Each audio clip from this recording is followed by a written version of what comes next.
Ring-a-ring-a roses, a pocket full of posies, ashes, ashes, we all fall down into the abyss of forgotten memories.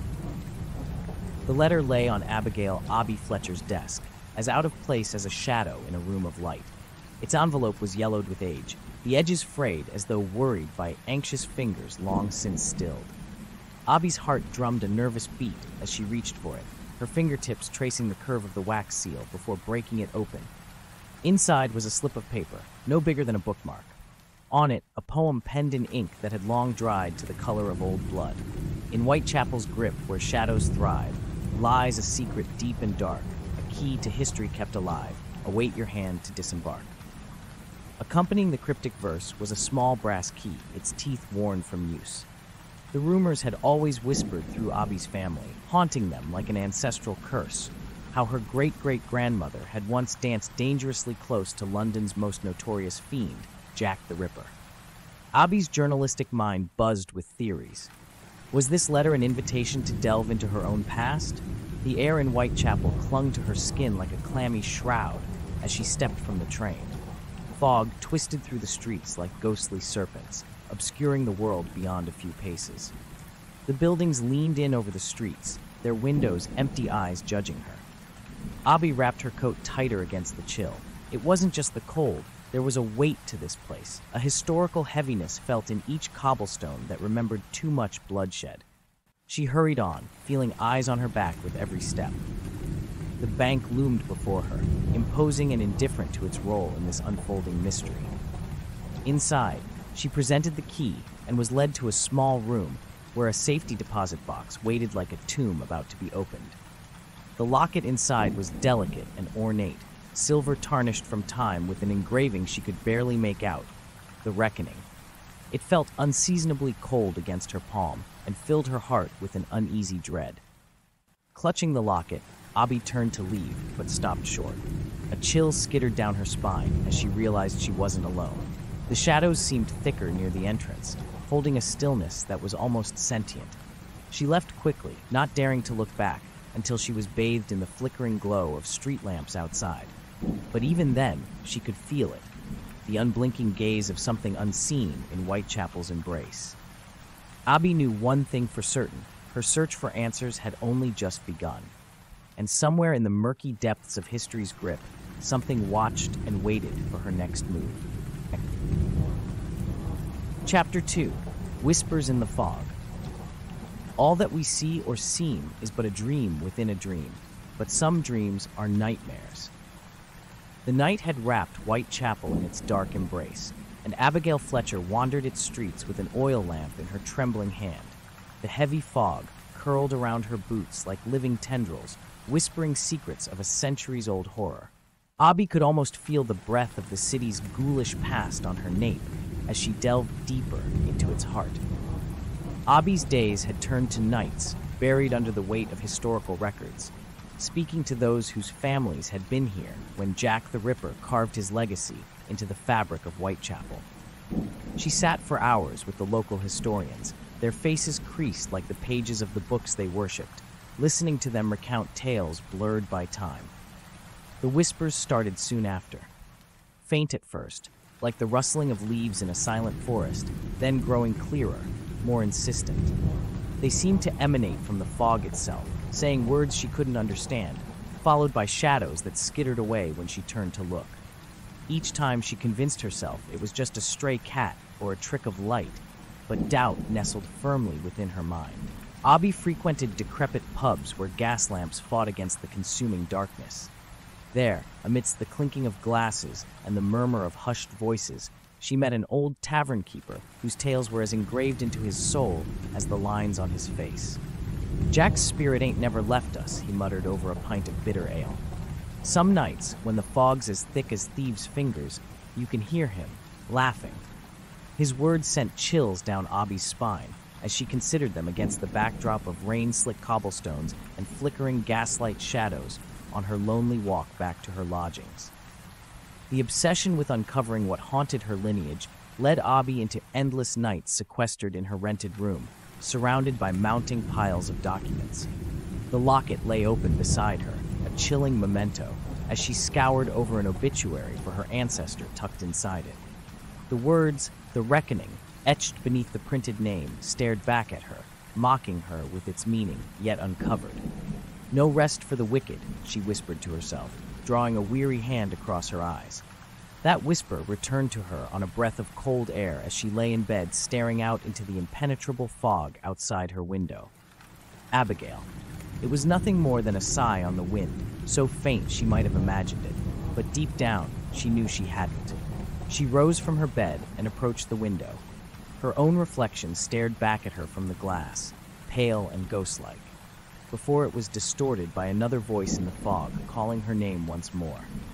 Abby pressed her forehead against the cold glass pane, searching for a source in the swirling mists. Was it real, or was it all unraveling into madness? The question hung in the air, as thick and unyielding as the fog that entrapped Whitechapel. Mirror, mirror on the wall, who's the most doomed of them all? Abby Fletcher found herself whispering these words, her breath fogging the antique mirror's surface. A shiver ran down her spine as her own reflection seemed to tremble, the glass rippling like disturbed water. Focused, she watched the mirror intently, her heartbeat a drumroll in her ears, as the eyes that gazed back at her began to morph, darkening into a gaze that was not her own. The eyes of Jack seemed to lurch from history's shadowy veil, fixing her with a piercing stare that promised untold terrors. Her room in the old hotel felt smaller by the minute, the walls closing in as if they breathed with malice. Abby had become a recluse, the outside world fading away to nothing as she doggedly pursued her frightening quest. Torn between terror and an insatiable need for answers, she delved further into isolation. Items from a bygone era started appearing inexplicably in her room. A rusty scalpel, a blood-stained handkerchief, items that could belong in a museum, their presence an eerie reminder of Jack's haunting legacy. Victorian-era objects lay scattered on the musty carpet, bringing an authenticity to the supernatural events that tethered Abby to her family's dark past. Interviews with descendants of the Ripper's victims were wrapped in subtle fears and unspoken understandings. Their eyes told stories their mouths dared not utter, the legacy of trauma woven into their very beings. They spoke of a curse that spanned generations, while carefully sidestepping direct mention of the reckoning, as if merely saying it could invoke unspeakable horrors. Abby's mind was a whirlwind of analysis and fear. Every conversation added another layer of complexity to the puzzle, while simultaneously unraveling her sanity. The locket she found was always cold against her skin, its engraving a constant reminder of the imminent danger lurking unseen, yet palpably near. Nights were relentless. Visions assailed her dreams and waking moments alike. Each one brought forth more cryptic clues about the reckoning, painting a prophecy so grim it stole her breath. It was as if Jack himself sought to finish what he started so many years ago through her, the last descendant. One chilling evening, Abby stood before the hotel room mirror again. The atmosphere was thick with anticipation. Her chest tightened as she reached out a trembling hand to touch the smooth surface. Before her fingers could graze the cool glass, the mirror shattered with a sound like the world itself was breaking apart. Screams filled her ears. Were they her own? The shards cascaded around her like glittering rain in the moonlight, each piece reflecting not just her image, but also a sinister shadow that loomed over her shoulder. The room plunged into darkness, as if consumed by an inkwell spilling over reality itself. A suffocating silence enveloped Abby as she crumpled to the floor amid the broken fragments. Her last sight before succumbing to unconsciousness was a smoky figure in Victorian garb, stepping out from within the fractured glass. Jack's presence weaved into reality's fabric once more. In that final moment before darkness took her, Abby's thoughts were not of escape nor rescue, but of revelation and inevitability. Had she called this horror upon herself with her relentless digging? Was this the reckoning? The air around her grew cold as whispers filled the void. Her name echoed off unseen walls. And then, nothing but silence and darkness. London Bridge is falling down, but not before your screams resound. Abigail. Abby Fletcher's eyes snapped open, her heart drumming a frantic beat against her ribs. Darkness clawed at her vision, thick as the fog that had haunted her days in Whitechapel. A stale, musty scent filled her nostrils, a mixture of earth and decay that seemed to cling to the back of her throat. Panic threatened to choke her as she realized she was lying on a cold, uneven floor. Her fingers brushed against damp stone, and the air was so heavy with moisture, it felt like breathing in liquid. She pushed herself up, head spinning, and tried to remember how she ended up in this gloomy abyss. The last thing she recalled was the mirror shattering, sending shards of glass cascading like a waterfall of diamonds before everything went black. Now here she was, somewhere beneath the surface of the city, where Jack the Ripper once roamed, in a tunnel that whispered of secrets and sins long buried. Abby fumbled in her coat pocket and found a small flashlight. A narrow beam of light cut through the darkness, revealing archaic brick walls that curved above her head. She shivered. It was as if the walls were closing in, ready to swallow her whole. Pressing forward, Abby's boots crunched over debris that shouldn't be there. Bits of lace, rusted metal that might have been a button hook, fragments of bone-white china with faded blue patterns. Each step was an echo in the silent tunnel, a reminder that she was very much alone.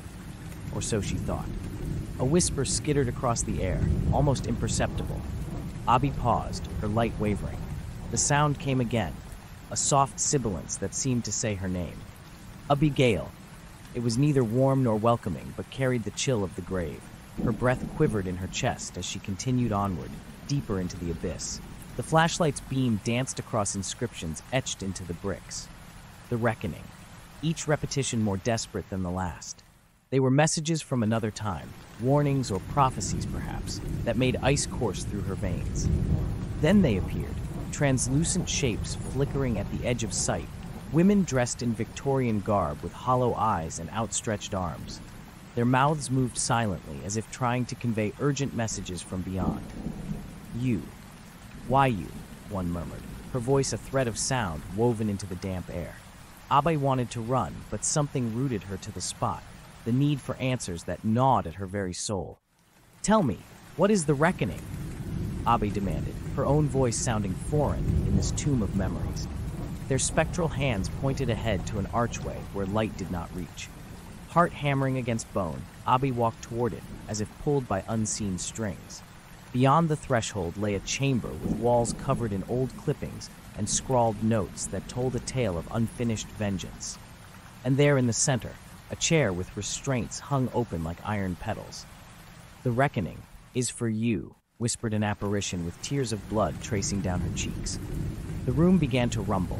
Dust cascaded from above as ancient brick and mortar succumbed to an unseen force. Abby's scream, a blend of horror and defiance, tore from her throat as she realized escape was but a dwindling hope. The floor buckled, and the ceiling groaned its impending collapse, a monstrous mouth ready to bite down. In those final moments before darkness reclaimed her vision once more, whether from crashing debris or something more malevolent, Abby's last thought echoed endlessly along with her scream. Was it Jack's whisper calling for his descendant, or had something else been waiting all along? And so it remained. Abby's fate dissolved into shadows and whispers beneath Whitechapel's streets. The truth buried within the Reckoning. Thank you all for joining me on this eerie journey through the dark and misty streets of Whitechapel. Together we've danced with shadows, felt the chilling touch of the past, and faced the whispers of a terror reborn. If the hair on the back of your neck stood up, if you found yourself glancing over your shoulder in a quiet room, then I've done my job well. Remember, every like is a lantern held high against the encroaching fog, and every subscription is a brave step further into the labyrinth of frights I have yet more to share. So, press those buttons with the same trepidation you'd feel in a haunted mansion's library. Who knows which bookshelf will swing open to reveal secrets untold? Stay tuned, brave listeners, for there are many more tales to be told and dark corners to explore. Until next time, keep your wits about you, and never trust the reflections in the mirror too readily. This is your Weaver of Horrors bidding you a whispered goodnight. May it not be your last. London Bridge is falling down, falling down, falling down. London Bridge is falling down, my fair lady, or shall it be my fair prey? The air was crisp in the heart of Whitechapel as the echoing chime of distant church bells melded with a murmur of the night. A fog had settled over the cobblestone roads like a shroud, twirling around gas lamps that cast dim, wavering pools of light onto the darkened streets. Within this misty cloak, Abigail Hart, known as Abby to her friends, walked with purpose. Her eyes sparkled with youthful curiosity that was framed by her raven-colored hair, which she tucked neatly beneath a gray newsboy cap. Abby's breath formed clouds in front of her as she navigated through the dense fog. The dampness clung to her skin like an unwanted garment, and she could taste the soot-tainted mist on her tongue. She wrapped her scarf tighter around her neck and pressed on through the gloom. It was then that she stumbled upon it, a scene so grotesque that even the fog hesitated to touch it. Chilled to perfection in death's embrace lay a body splayed in an unnatural display, limbs arranged with a disturbing care, and symbols carved nearby pulsated with malignant intent. The slick cobblestones whispered secrets of horror as Abby's eyes traced the outline of cold flesh, marked by the Ripper's signature cruelty. As her trembling hand reached out to touch the body, a foolish attempt to assure herself it was not a nightmare, her vision twisted into terror. Screams swirled around her, ethereal and piercing against the backdrop of a shadowy figure looming in the past, its hand raised high with a knife gleaming in the gaslight. The melody found her then, an eerie tune floating through the air, a lullaby that had no business in such a monstrous place. It warped and distorted as it played, each note gnawing at Abby's sense of security until it was threadbare and tattered. She needed answers. Her pursuit led her to local residents who peered out from behind their curtains with eyes full of fear. "We don't speak of him," one old man whispered through cracked lips, a finger pressed urgently to his lips as though silence could protect him. "Evil that one, best left alone." Yet Abby's resolve only hardened with their whispered superstitions and quick glances into darkness. She knew these streets, had grown up listening to stories whispered by firelight. Now those tales gnawed at her from within. The postcard waited for Abby at her doorstep later that evening, a chilling greeting inked with Ripper-like inscriptions.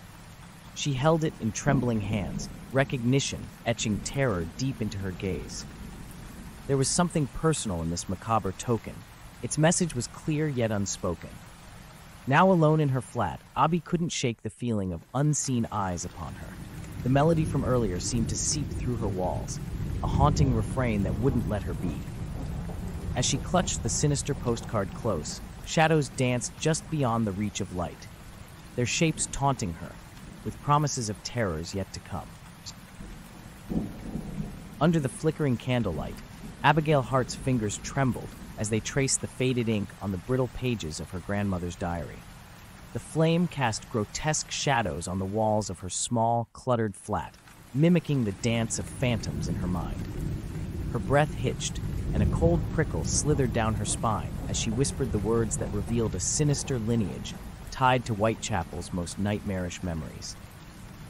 "The Ripper's shadow lingers," she read aloud, "and in our blood it finds its host." With a sudden gasp, darkness consumed her as the lights sputtered and died. Abby sat frozen, her heartbeat thundering in her ears, each thump a morbid drumbeat heralding a descent into madness. She stumbled over to the window, seeking the comfort of moonlight, but found only an oppressive blanket of darkness smothering Whitechapel.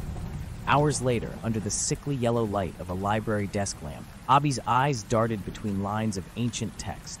Dust particles danced like malevolent spirits across beams of light cast by high, arched windows. Old newspapers whispered secrets as she flipped through them with increasing urgency. Her head throbbed in time with her racing pulse. Each discovery, a hidden message in an old article, a cryptic note scribbled in a margin, coiled tighter around her mind, like a serpent squeezing its prey. The librarian had said there was nothing left to find, but behind a false panel in a forgotten corner of the archives, Abby's persistence peeled back the layers of time to reveal a hidden chamber. The air was thick with the stench of mold, and something far more ancient. Symbols etched into stone seemed to pulse with an unseen heartbeat, each one promising knowledge and threatening damnation. "I wouldn't linger here if I were you," came a voice from behind. Abby spun around to find herself face to face with a historian whose eyes bore into hers with an unsettling intensity. "Some truths are better left buried," he said, his words laced with an ominous tone that made Abby question if he was guardian or gatekeeper of these forbidden mysteries. "What do you know?" she demanded, her voice revealing more fear than authority. "Enough to advise caution," he replied cryptically before disappearing into the labyrinthine stacks just as silently as he had arrived. Night had fallen when Abby returned to her flat. Paper covered every surface. Sketches of the symbols from the chamber were pinned haphazardly on walls, already peeling with age. She sank into her chair, drained from her research, a hollow shell haunted by what she had uncovered. As sleep's embrace eluded her, she felt it, a cold breath disturbing the hairs on the nape of her neck. She snapped her head around, but saw only shadows that refused to sit still. And yet, she knew deep in her marrow that something lingered there, watching, waiting. A terror without form but heavy with intention, at once part of Whitechapel's history and now inseparably part of hers. The melody from before beckoned at the edge of hearing, not quite real enough to grasp, but undeniably present. A siren song for those cursed to listen. Chapter 3. The Unseen Hand. The amulet lay heavy against Abby's chest, a silver oddity picked from the dusty vowels of Whitechapel's forgotten corners. It was old, the figures engraved upon it dancing in a macabre carousel of ancient symbols and signs. Its touch was a spider's creep, cold, unwelcome. Each night since its discovery, it whispered dreams into her sleep. Dreams where cobblestone streets flowed with rivers of a crimson past, and shadows grew teeth. During one such dream, Abby found herself at the seance she had arranged with reluctant hope. The medium, a woman with eyes that saw through time, called forth the spirits of the silent dead. But as the candle flames quivered and then perished like dying breaths, frost bit at the room's warmth. A different presence arrived, an intangible malice that lurked in life's unseen crevices.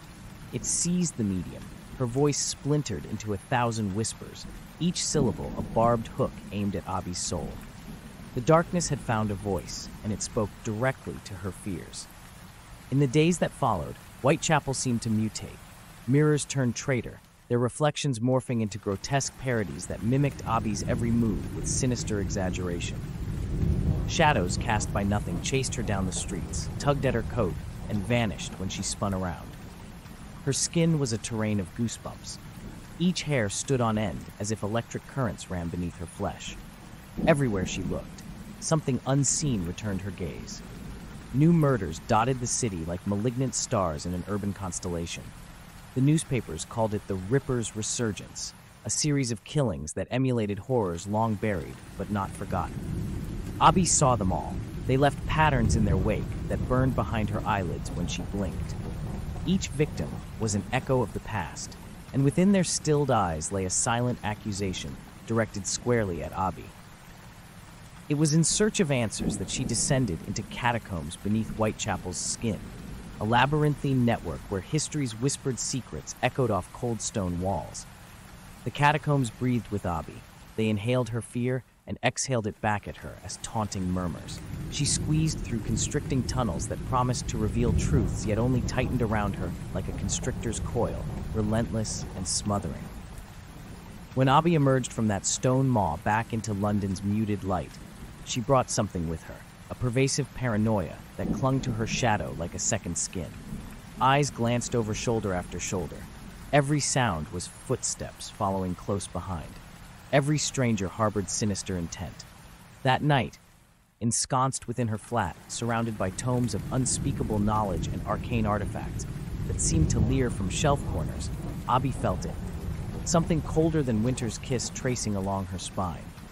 Her heart raced, yet stood still all at once as she realized she was not alone. The unseen hand had grasped more than just her fate. It wrapped around reality itself, squeezing until screams turned to silence and fear became formless, waiting just beyond sight for its moment to unfold into terror's embrace. The nursery tune warped in her head, ring-a-ring-o roses, pockets full of posies. But Abby's pockets were full of nothing but crumpled scraps of evidence, and her hands, trembling as leaves in a storm, were her only futile shield against the darkness that clouded her memories. Trust, once a dear friend, had turned its back on her, leaving her questioning the very images that haunted her every waking hour. Abi delved into her coat's deep pocket, fingers brushing against the cold metal of the amulet that should not have been there, yet always was. The hospital room she had woken in was a cage of sterile white and beeping machines.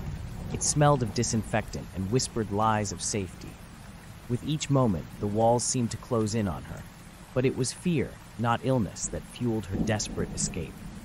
Every shadow etched along the corridors could morph into a leering face. Each step she took pulsated with pain that shot through her like electricity, but she dared not cry out. London's streets ballooned with dread as copycats emerged from the city's underbelly, brandishing terror like a flag.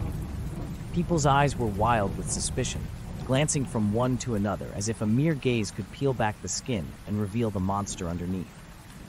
Anxious mutterings and jagged gestures painted every public space with paranoia. Abi could hear the city's heartbeat in disarray, a symphony of chaos with no conductor. Then came the eclipse, as if night donned its darkest cloak to play hide-and-seek with fear itself. At the heart of this blackened world stood Abi, alone amongst murmuring phantoms that slid around her like serpents made from smoke. They whispered warnings laced with venom about the blood coursing through her veins, a lineage cursed with glimpses beyond the veil. As she stood there, enveloped by darkness that drank in every ray of light, the cold wind caressed her skin with icy fingers, weaving through her hair as though it possessed a life of its own. Shapes flitted on the edge of vision, guardians or demons, it was impossible to discern, leaving behind secrets as fleeting as their forms. When light finally reclaimed its throne, and London breathed a sigh of relief into deceptive calmness, Abi walked among them. Yet inside her chest beat a heart heavy with uncertainty.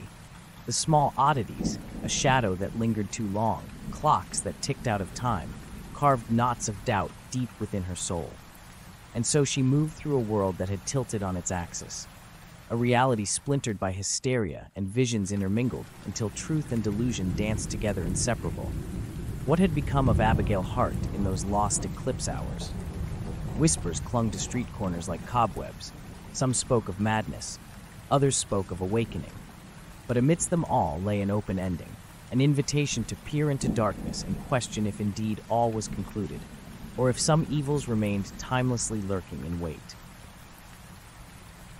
Ladies and gentlemen, shadows and specters, thank you ever so much for lending your ears, and perhaps a piece of your brave souls, to the chilling saga of the echoing dread.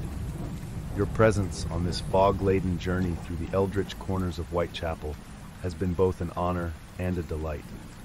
If the sinister whispers of Abigail's adventure have danced like will-o'-the-wisps through the crypts of your imagination, if the echoes of a timeless evil have sent shivers cascading down your spine, I would be most humbled if you could seal our macabre pact with a gesture of support. Cast your likes as stones across the still waters of the internet, and subscribe as one would enter a secret society with both curiosity and trepidation. Remember, my intrepid audience, with each like and subscription you affirm that the tales we share are not just mere ghost stories, but lanterns in the dark, flickering against the encroaching night. Fear not to tread where shadows dwell, for together we are summoners of tales, weavers of nightmares, and chroniclers of that which lies just beyond the veil. Do keep an ear to the ground and an eye upon the shadows, for who knows when the echoing dread might whisper your name next. Until then, sleep tight, and never fear to dream a little darker. Good night, and watch for what lurks in the unseen.